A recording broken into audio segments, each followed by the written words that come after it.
Chapter 16. Here you go. The middle-aged woman placed a kid's hamburger, fries, and chocolate milkshake in front of Kenny. Then she put another hamburger and fries in front of Alicia.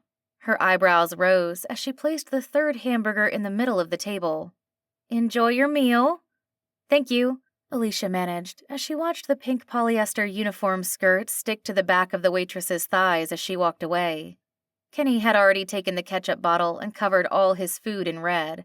It had moved to his hands and then his face as he began to eat. Alicia remembered to breathe. There was a bathtub back in the hotel, so it didn't matter. If the worst her kid was doing was making a mess and chewing with his mouth full after the last couple of days, then he was doing amazingly well. She took a handful of her fries, added them to his decreasing pile, and was rewarded with an open-mouthed grin full of half-chewed hamburger.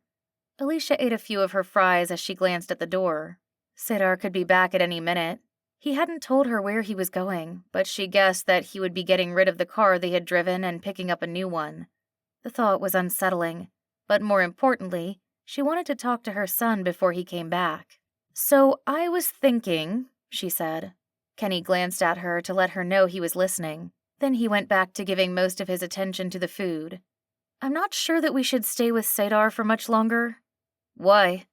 A fry fell out of Kenny's mouth when he talked, and Alicia could not help but cringe. "Sorry," he said and closed his mouth to finish chewing.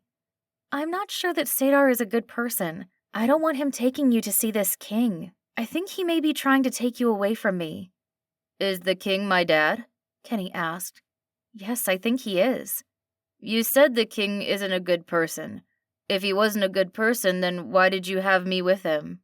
Alicia knew that it was an innocent question, but it filled her with sorrow. She wasn't sure how to explain how much her son was loved and wanted, and also explain how he came to be.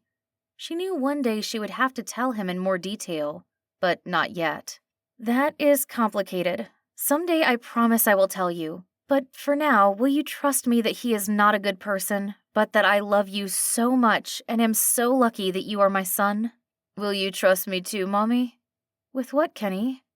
"I know you don't like Cedar, and I'm not sure if he's a good person or a bad person. I don't think he knows if he is a good person or a bad person. I think he still has to decide, but I need him right now. I have all this stuff inside me, and I'm scared that I will let it out and hurt everyone. Cedar has it also, but he keeps it under control. I think he can teach me now. Can we stay with him until he teaches me?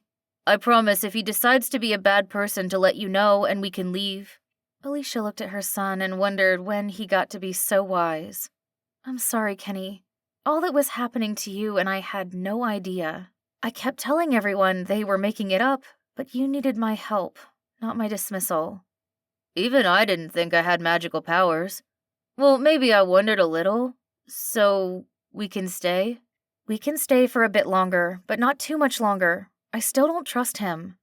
Suddenly, Kenny started waving his arms and then screamed, "We're over here!"